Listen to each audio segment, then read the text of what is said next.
guys, this is Selena with Glass Factory. I'm here with Winona Oak again to talk about her debut album, which is coming out on June 10th. Could you tell me a little bit about its writing process so far, or throughout the Um, that? yeah, it's been a lot of years in the making, this album. Some of the songs are from my previous two EPs, Closure and She, Mhm. and some songs are brand new songs. But they all go together so well. And yeah, they're like creating a little book on its own with, all the different chapters. And yeah, I like in the beginning I was thinking to write an album like in a specific theme and just focus on that theme. But then I was just like, fuck it, I'm just gonna write whatever uh, feels authentic to me and whatever I love. And then this album came to life, and it's so many different worlds within uh, its own little universe. So it's like all the different sound landscapes, and I kind of love how it just turned out to be so many different kinds of songs in just one album. Cool. Yeah. No, I was actually wondering what was the process between like deciding what songs from the EP was going to be going in the album? It was so hard. Honestly, it's been so hard because it's like you have to kill some of your babies, like some of your darlings. Like I have so many songs that I was just like deciding if I would put them on the album or not, and then uh I had to choose like some of my favorite songs from my two EPs that would go well together with the rest of the album. Uh, and yeah, so I just had to like listen through the whole thing a couple of times and then take some of the songs away from it and put new songs in there. And then I was like, okay, this is actually something that fits really well together. It's like within the same universe, but they're all like different. You can only have like so many sad songs, I think. Yeah. Well, Like so many. go ahead. No, just like it's nice to have the mix, but I have written some songs that were like pretty similar, so I had to like choose between those. I can't have like five sad songs and then two like up tempo songs, and it needed to be like more of a balance, so you need to like balance it out. Yeah, it was a really great balance in my personal opinion, as far as like how I've been listening so far. Yeah, I love how Good. yeah, no, I love how your voice contrasts with the upbeat sound as well, really, really beautifully, and like it really flows all together really well. So yeah. Thank you. Yeah, that makes me happy because it's been like a challenge um getting that, because I also feel that when I play the set live now, I feel like it's nice to have those like more vulnerable moments that are more like acoustic, and then you get those really like up tempo, like more badass like songs that you can like play with and have more fun with. So I think it's nice to have like both. Yeah, because if you're, I don't know, there are those shows and there are those people that play only sad songs and they have that has their own place. But I don't know. I've always listened to your like whenever I've listened to your work, I've always gotten like I said the contrast between the sad and the happy, Mm, and yeah, I don't know. It really works the way everything was paired together and pulled together. thank you. That makes me really happy. Yeah.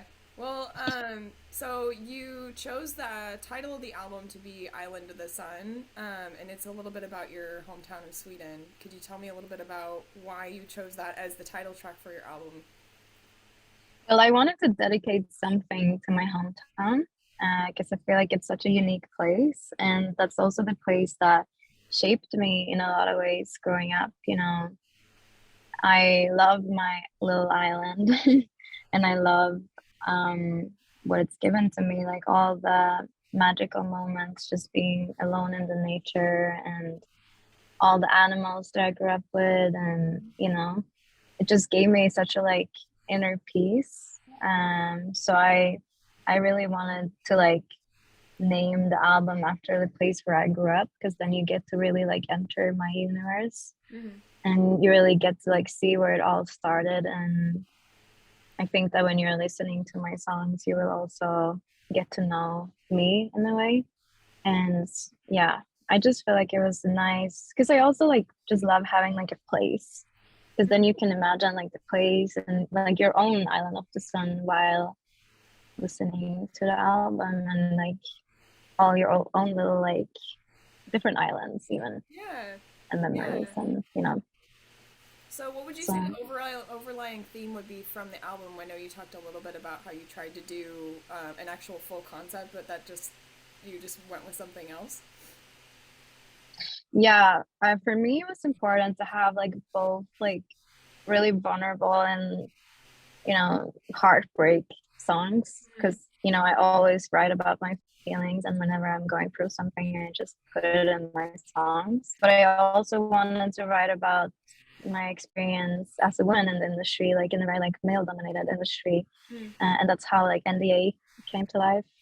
And I wrote a song about my mom. It's the first song that I ever wrote about my mom. So you have all these like precious little intimate moments of yeah, like panic attacks and heartbreak and family and friendship, and just, you know, all of these different subjects that are very close to my heart, and like just things that I care about. So I'm happy that I like, because I think both like closure especially is just all about heartbreak. Hmm. So I wanted this to be something like just show like a wider perspective of things. Yeah, yeah, I could definitely sense that, especially yeah, the song about your mother was really really sweet and really beautifully written. I love how you chose to also have it more acoustic and stripped back to let that vulnerability stand out.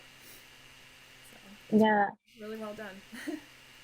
thank you. Yeah, it's the I sent it to her, and she actually she printed out the lyrics and she keeps them next to her bed, and she reads them like almost every night. Oh, that's so sweet. Oh, Yeah.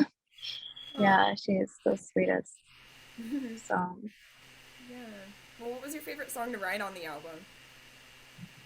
mm, I can't really choose the favorite one to write. Like I think all of them were like amazing experiences, because I just love connecting with so many talented and amazing musicians and writers. You know, you get friends for life. So I can't really choose like a favorite moment, but I think it's also like those up tempo songs are like very fun to record, like Nothing to Lose and NDA. You get to like almost like scream, you know, you get so much energy in the room. Mm-hmm. So yeah, I definitely love that. And also like Happy You're My Ex.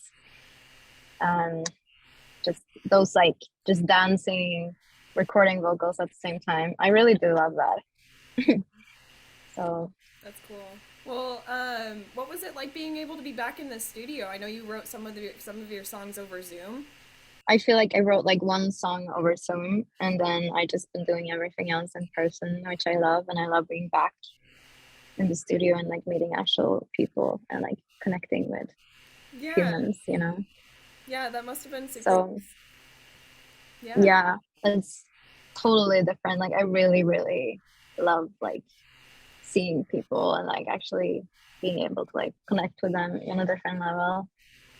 So it's so nice to like be able to like go and like buy a coffee and talk about life, and then you go back and you write a song, you know. yeah, no, and So yeah. yeah, that personal connection was definitely something that I missed over COVID with people. Yeah, yeah, because it's like a totally different thing, you Mhm. know. Yeah, definitely. And I've noticed that just people are even happier to see each other too, you know? Definitely.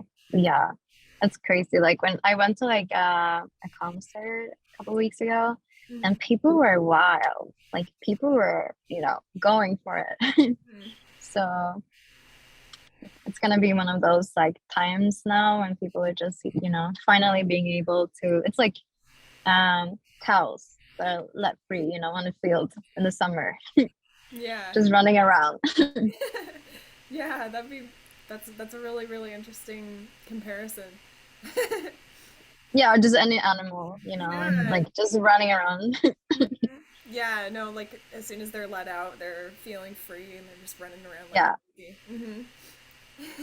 Cool. I don't really have any other questions for you other than like just some breakdowns of the tracks that you wrote, especially JoJo with it being the leading single or the final single before the album. Um, but yeah, it almost has like a Yeah.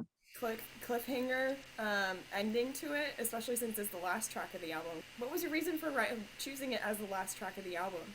I just think like it connects it all together in a very personal way, since it's a song that I wrote to myself. Hmm. So I love ending the album with a song that I wrote to myself. My nickname is Jojo. Um, from my real name is Johanna, so people always call me Jojo. Hmm. And I wanted to write a song about feeling completely lost inside like the walls of society, and being one little insect on this planet, kind of, just feeling tiny and like you can't really change anything. So it's just like a song that I wrote about those types of like big feelings that you can't really place and you don't really know what to do with them. Um, just feeling powerless, I guess. And it's like one of the most intimate moments of the album. So I really think it's a nice place to like break it down to in the end, Yeah. Yeah, and then it to kind of just come back to that place where it all started. yeah, it definitely does that, and then it kind of just opens the book or whatever for more in the future, right? So super cool. It's really nice talking with you. Yeah, amazing. I'll see you at one of my shows. Yeah, I'll see you around. Have a good one. Okay, thank you.